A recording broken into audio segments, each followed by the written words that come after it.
así te envuelve México, así te sabe México. Qué lindo es esto, ¿eh? México en la piel. Y México representa una suerte de territorio hermano de Paraguay desde mucho tiempo atrás, a través de las famosas películas mexicanas, después las telenovelas mexicanas, la música mexicana. Armando Manzanero, que vino aquí varias veces, Luis Miguel también, inclusive él vino en el momento del golpe hace 33 años, un caso sonadísimo, el arribo de Luis Miguel acá, y se preparaban los tanques para sacarlo a Stroessner del palacio, y justo ahí tenía que cantar Luis Miguel, estando acá él. En fin, muchas cosas. Jugadores paraguayos que están en equipos mexicanos triunfando. Y bueno, le hice también una entrevista a este famoso jugador de la selección mexicana de México 86. ¿Cómo se llama? Este gran, que ahora creo que es... no es jugador, por supuesto, pero es director deportivo. Este símbolo que tuvo México en el 86. El más grande de los jugadores, el más representativo. No me viene ahora a la cabeza, pero ponemos un poco el equipo 86. ¿Hugo Sánchez? Sánchez. Hugo Sánchez. Hugo Sánchez, claro. Claro, el famoso Hugo Sánchez, sí, lo entrevisté a Hugo Sánchez y nos fuimos hasta el gigante estadio ese que Azteca, y ahí en una de las graderías hicimos la producción. Y Hugo Sánchez, famoso Hugo Sánchez, fue una larga y linda entrevista, me acuerdo, pero pasaron 30 años, ¿verdad? ¿Qué tal, embajador? Estamos con el señor embajador de México, Juan Manuel Nungaray Valadez. ¿Le quiere la gente acá en Asunción? ¿Usted se siente querido acá? Pues la verdad que yo me dejo querer y la gente me quiere. Está muy bien. Nos quieren mucho, de verdad, mucho aprecio aquí por México, por los mexicanos. Bueno, estamos en la semana de homenaje a México porque mañana es la fecha también tan anhelada cada año, el Grito de Dolores, que se lo recuerda mañana. Y ayer fue un concierto con mucha convocatoria ahí en el Banco Central del Paraguay con la Orquesta Sinfónica del Congreso Nacional, un homenaje sinfónico a México, y se tocaron todas estas canciones sinfónicamente ayer anoche en el Banco Central, y en fin. Y mañana estuvo también un invitado, Eduardo Caballero, un director de México, fue, ¿verdad? Es un compositor mexicano. Exactamente. ¿Qué tal fue la noche ayer? ¿Cómo fue eso? Bueno, fíjate que fue muy interesante, muy intensa, muy emotiva. Ajá. Con canciones, pues, como Bésame Mucho, canciones de música popular, Guapango de Moncayo, sí. Muchas otras más, ¿no? Vals sobre las olas de Juventino Rosas, y pues muy animada la gente, ¿no? De veras que ayer iniciamos las celebraciones con este homenaje sinfónico a México. 212 años transcurrieron desde que se independiza oficialmente México, ¿verdad? Que es un gran país que creo que tiene 130 por ahí millones de habitantes. No sé si llegó a eso todavía, pero más o menos por ahí está. Incluyéndome a mí, 130. Bueno, embajador Nungaray Valadez, muchísimas gracias por estar acá. Así que él es licenciado en Relaciones Internacionales por la ENEP de Aragón, Universidad Nacional Autónoma de México, diplomático de carrera, ingresando al Servicio Exterior Mexicano en 1985, con más de 20 años en el rango de ministro. Fue encargado de negocios de la Embajada de México en la República Bolivariana de Venezuela. También estuvo en Rusia, estuvo usted, ¿verdad? Estuve en Rusia, primero en la Unión Soviética. Y habla ruso. Gabariu Paruski, Kanishka. Claro. Hablo ruso, sí. Habla ruso. Sí, claro. Estuve yo, mi primera salida fue a la Unión Soviética de 88 a 94, cuando estaba Gorbachev en el poder, que acaba, por cierto, de morir. Fui testigo de esa transformación histórica, de la perestroika, el glasnost, la caída del muro de Berlín, la disolución de la Unión Soviética, ¿Y por qué se fue separando todo ese mundo de la URSS a su criterio? A ver. Fíjate que hay muchos factores, ¿no? Un historiador dijo, bueno, pues ocurrió porque podía ocurrir, pero concurren muchos factores. Primero, hay una crisis económica en todo lo que conformaban las 15 repúblicas de la Unión Soviética. Crisis económica, se rompen los vínculos interrepublicanos, surge el nacionalismo, luego pues el Partido Comunista de la Unión Soviética, que era el que unía la unidad ideológica de las 15 repúblicas, se fracciona también, y luego pues también la Guerra Fría desgastó a Rusia, y de manera que todos esos factores concurren y llevan a la disolución de la Unión Soviética. Gorbachov lo que planteaba era renovar el sistema. Perestroika significa reestructuración, renovación. Y bueno, pues ¿Perseguía qué cosa con eso de la renovación? ¿Perseguía qué? Bueno, pues recuerda que hay una crisis económica de los 70, se empieza a perseguir, a renovar, reactivar la economía, y pues también a través de reformas económicas y políticas, pero al mismo tiempo estas reformas bajan de la élite, de la cúspide del poder a las bases, y pues rebasan al liderazgo, lo rebasan de manera que llevan a la disolución de la Unión Soviética, un hecho histórico sin duda. Sí, sin duda. Pero un gran político fue Gorbachov, ¿o no? Bueno, mira, aquí hay... ¿Usted no considera eso? Yo lo considero un gran político, efectivamente. Gracias a él, bueno, la disolución fue en términos generales más o menos pacífica, con algunos pequeños focos de conflicto. Es considerado en Occidente sobre todo pues un gran político, gran agradecimiento, pero en su casa casi diríamos candil de la calle y oscuridad de tu casa, ¿no? Allá lo consideran... Candil de la calle, qué lindo esto. Candil de la calle, oscuridad en la casa. En la casa, porque ellos allá pues hay visiones muy distintas, pero yo recuerdo los radicales le reclamaban porque iba muy despacio. Los conservadores porque entregó el poder sin disparar un solo tiro. Sí. Entonces, allá es otra visión que se tenía de este personaje histórico, sin duda, más allá de este debate polémico, ¿no? Sí.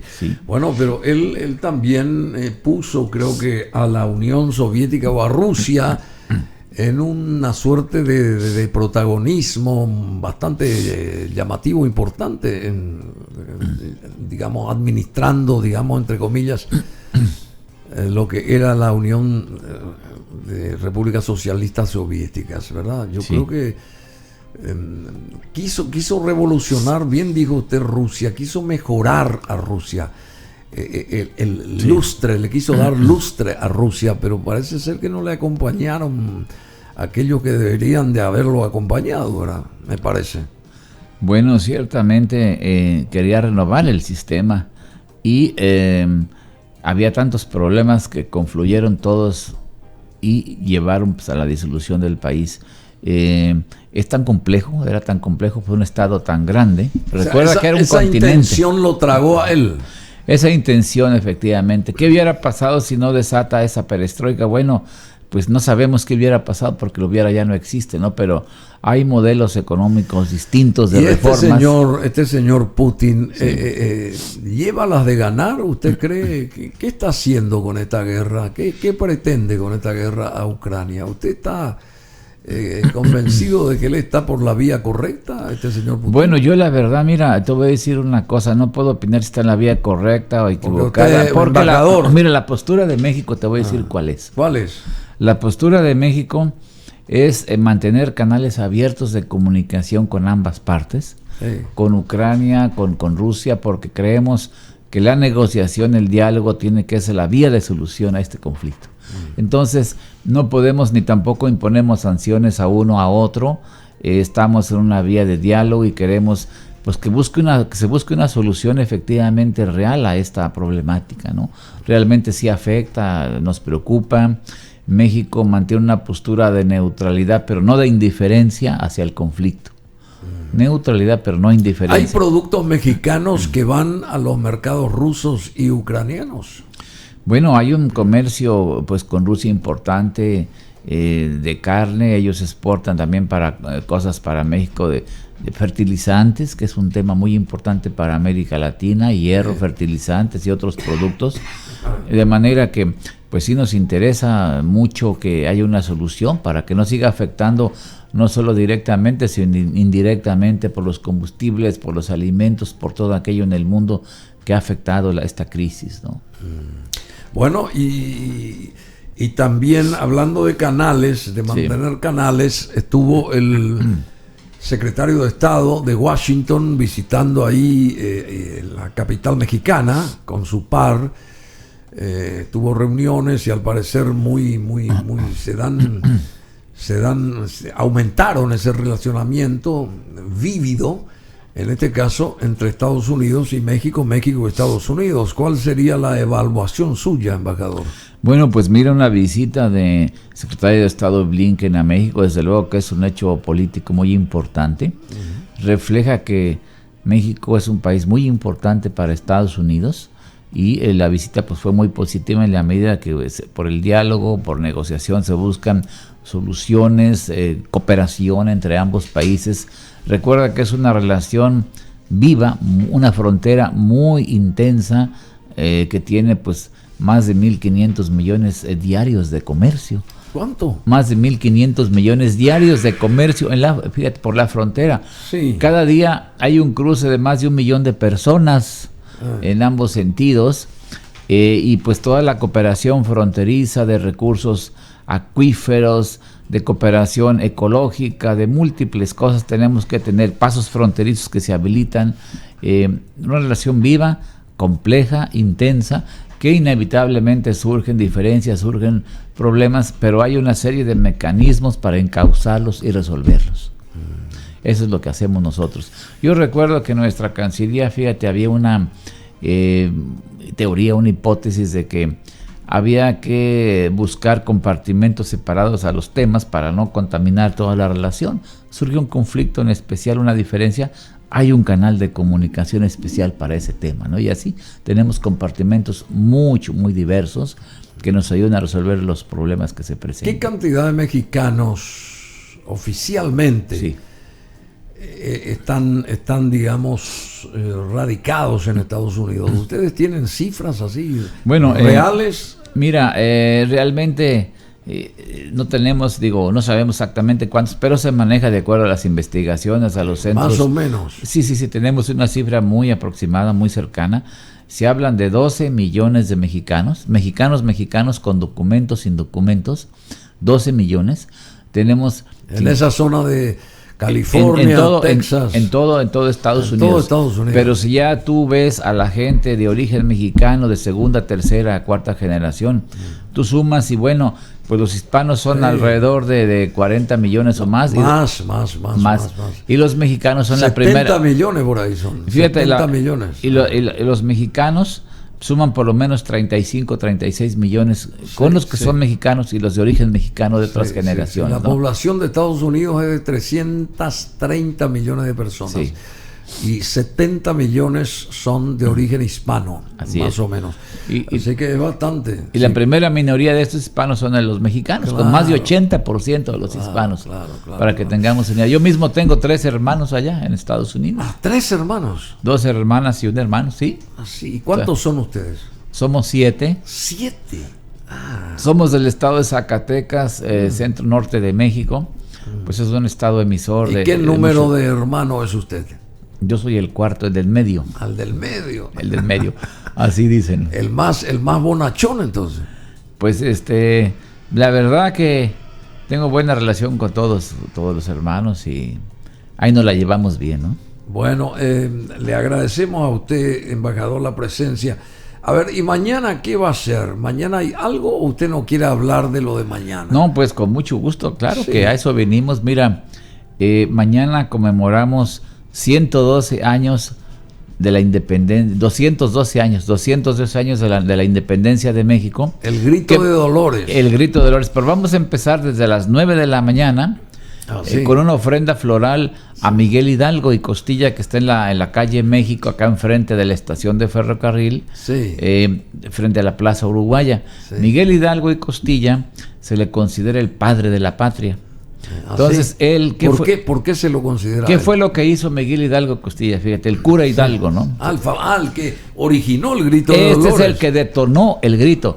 ¿Qué pasa? Fíjate, la conspiración iba a ser en octubre, pero los conspiradores contra los realistas fueron descubiertos. Se tuvo que adelantar eso. En septiembre 15 fueron descubiertos y entonces de inmediato le avisan a Hidalgo que fueron descubiertos, que qué hacen, ¿no? Entonces él dice, señores, vamos a la lucha. Entonces convoca a los fieles ya el 15 en la madrugada, el 16 en la madrugada, toca su campana, por eso en el grito que hacemos tocamos una campanita, siempre la campana, recordando aquella campana, toca su campana y llegan los feligreses, les dice, señores, pasa esto, tenemos que ir a la lucha, ir a la rebelión, y entonces ahí se detona pues esta gesta libertaria, y esta gesta dura 11 años, se consuma en 1821 de una larga lucha, mucha sangre derramada, los españoles no querían soltar la joya de la corona, que era la Nueva España, como le llamaban ellos. Finalmente lo logramos, y bueno, pues se consuma la independencia el 27 de septiembre de 1821. Entonces, ¿qué pasa después de la independencia? Bueno, decimos nosotros que México ha pasado por 4 grandes transformaciones históricas. Uno es la independencia, otro es la reforma liberal en los años 50, mediados del siglo XIX, Benito Juárez y otros personajes liberales encabezan una reforma que nos trae como consecuencia una intervención francesa, nos imponen un emperador, Maximiliano de Habsburgo. ¿En serio? Recuerda. Famoso, Entonces, hay 2 proyectos de país en lucha, el proyecto conservador y el proyecto liberal. Entonces el proyecto conservador se alía con extranjeros, trae a Maximiliano, lo instauran con las bayonetas francesas. ¿Y por qué Francia? Porque Francia, teníamos deuda con Francia, una deuda que nos querían cobrar y bueno, no teníamos para pagar y por eso se alían con los conservadores y nos imponen este emperador apoyado por Francia, Maximiliano de Habsburgo. Ya entiendo. De 64 a 67. En compensación, supuestamente. Pues en apropiación, más bien. Sí. A la mala apropiación con las bayonetas en mano, ¿no? Y bueno, ¿y cómo lo sacan al emperador este? Recuerda que Benito Juárez, que encabeza el proyecto liberal, pues se une mucha gente. O mejor dicho, ¿cuánto duró gobernando México este emperador? Bueno, de 64 a 67 él está gobernando. Que realmente no gobernaba, había una gran inestabilidad política. 3 años. 3 años. ¿Y qué pasa al final? Bueno, pues los mexicanos patriotas se unieron, todos los que se pudo, contra el bando conservador y contra las tropas, y pues Juárez, el presidente Juárez, el primer presidente indígena en América Latina, encabeza la lucha liberal, y se impone el proyecto liberal, el proyecto conservador, derrotamos a los franceses, y Maximiliano, Miramón y Mejía, estos 2 últimos generales mexicanos, son fusilados. Allí en Querétaro, en el Cerro de las Campanas, a pesar de que potencias europeas imploraban perdón, pues no había espacio para quien había mancillado el territorio mexicano y Juárez ordena su fusilamiento. Con eso termina ese periodo y se impone el proyecto liberal. Y después un tercer momento histórico de transformación es la Revolución Mexicana. Recuerda 1910, esa gran revolución que transforma la estructura económica, social y política del país, la primera revolución social del siglo XX. Entonces, ahí entra Zapata también. Entra Zapata, entran varios proyectos, Zapata, Villa, Carranza. Finalmente triunfa el proyecto del norte, pero con mucha influencia del sur de Zapata, y ese proyecto de igualdad social, de la tierra es quien la trabaja. Todo eso se plasma. La tierra es de quien la trabaja. Dijo Zapata, ¿no? Entonces, con eso hay una reivindicación de toda la gente que no tenía tierra. Recuerda que durante el porfiriato, la dictadura que duró 30 años, había una gran concentración de la tierra. Porfirio Díaz. Y entonces estalla la revolución, triunfa y se plasma ese triunfo, esos ideales en la Constitución de 1917. Entonces eso, y pues se reivindica la sede de justicia, se reparten tierra, la educación masiva, libertades sociales, sindicales, todo eso se plasma y es un avance histórico muy importante. Y luego llegamos al 4º momento de transformación histórica, que es actualmente cuando llega el presidente Andrés Manuel López Obrador. Entonces, él encabeza... Usted se llama igual que el Juan Manuel también. Bueno, ¿no? tenemos similitudes O sea, en el nombre. eso es por decreto que todos los embajadores tengan el mismo nombre. Bueno, ¿no? es una feliz coincidencia en mi caso. Mira, entonces, ¿qué encabeza el presidente? Él encabeza una lucha, una causa muy importante, pues por un México más justo, más equitativo, más inclusivo. Y más lindo. Y más lindo porque pues se encuentra un México pues con mucha gente pobre, una gran inequidad, una gran desigualdad, ¿no? Que es producto de los modelos económicos que se siguió con los gobiernos neoliberales anteriores, ¿no? Hubo crecimiento económico, pero no hubo repartición de la riqueza. Pero no ha de ser fácil manejar México, ¿no? Bueno, pues no es fácil ser presidente y México, un país complejo de 130 millones, pero pues teniendo un sentido de rumbo de lo que se busca, lo que se quiere, pues tiene un gran apoyo el presidente de alrededor del 70% después de pues casi 4 años de gobernar. Es muy importante lo que ha hecho la gente, lo quiere muchísimo. Y bueno, pues está él transformando. Lo quieren a AMLO, ¿verdad? Lo quieren mucho, sí. Tienen AMLO. Se le dice AMLO por las iniciales. López Obrador, ¿verdad? López Obrador. Claro. Bueno, Juan Manuel López Obrador. Bueno, y aquí Juan Manuel Nungaray Valadez, el diplomático, la cabeza de la legación mexicana en Asunción, nos está invitando para mañana. Va a haber una ofrenda floral, dijo, a las 9. Así es, a las 9 de la mañana, allá en la calle de México, frente a la Plaza Uruguay, está un busto. Andrés Manuel, yo dije Juan Manuel, sí. Andrés Manuel. Él es Andrés Manuel, claro. Él es Andrés Manuel López Obrador, por me eso, corrijo entonces. AMLO, Sí, por eso AMLO. lo de AMLO, claro. Sí, claro. Entonces, mañana a las 9 tenemos la ofrenda floral, va a estar pues una orquesta militar que nos va a interpretar los himnos nacionales paraguayo y mexicano. Y yo voy a decir unas palabras, la comunidad mexicana, público en general, amigos, están todos invitados, comunidad mexicana, repito, sobre todo, a este primer evento cívico. ¿Qué vamos a hacer? Bueno, a reconocer a los héroes que nos dieron patria y libertad. Empezando por Hidalgo, que fue pues el detonador de este proceso y considerado padre de la patria. El detonador del famoso grito de Dolores. Exacto. ¿Verdad? Tenemos un podcast también acá en nuestra programación que vamos así haciendo circular entre los programas nuestros, recordando la independencia mexicana, 212 años. Aquí hay más podcasts. Aquí hay más podcasts. Claro. Bueno, pero ya tenemos que irnos, embajador, porque... Bueno, para después lo seguimos pasando. ¿Cómo no? Claro, por supuesto. Bueno, muchas gracias, embajador. ¿Y va a haber una recepción en la embajada? ¿Usted no quiere tocar ese punto? No, bueno, sí, para el cuerpo diplomático, comunidad mexicana, mexicana, una recepción en la embajada, en honor pues de los héroes que nos dieron patria y libertad, como decía, donde va a ser el tradicional grito de Dolores. Con sabrosa gastronomía también. Bueno, es una de las cosas que distingue a México, la gastronomía mexicana, que se basa... Y algo rico para beber también. Mira, todo va a haber, se basa en el chile, el frijol y el maíz. El tequila también presente. Bueno, yo creo que habrá también algo de tequila y quiero agradecer también, estimado Bruno, los patrocinadores de nuestra fiesta, sí, ¿cómo la mexicana, ¿sí? Que es la tortilla, sí. Bimbo, nuestra querida empresa Bimbo, Hierro Par, que nos va a dar las flores. Hierro Par. Hierro Par, sí, con mucho gusto. Luego también va a estar taquería. Somos calidad, somos Paraguay. Hierro Par. Ese es el lema. La taquería Maya. ¿Cómo me acordé? Maravilloso. Taquería Maya, Cervepar, Coca-Cola. En fin, todos ellos les agradezco desde este espacio, o sea, ese generoso patrocinio, porque todas sin ustedes, las marcas más importantes van a estar sin ahí. ellos no podríamos hacer esta ¿sí? celebración. Muchas gracias. Bueno, le agradecemos mucho, embajador, muchas gracias, muchas felicidades a todos los mexicanos y al gobierno de México también. Alguna vez sería fantástico hacer una entrevista con AMLO. Quisiera viajar allá para hacer una entrevista así, corta, breve, aunque sea, pero para sacar mucha información en el sentido positivo y conocer más acerca de esta personalidad que hoy maneja el destino de los mexicanos, ¿verdad? Bueno, pues sería un honor, haznos una solicitud, estimado Bruno, y con mucho gusto así se puede hacer. Lo canalizamos. Se podría hacer. Para que vayas a reconocer México, que ha cambiado mucho en las últimas décadas, desde tu última visita. ¿Cuándo fue tu última visita? Ni me acuerdo, pues yo estuve ahí por Chichén Itzá también, toda esa parte de la península del Yucatán, de México, que es una maravilla, todo ese lugar.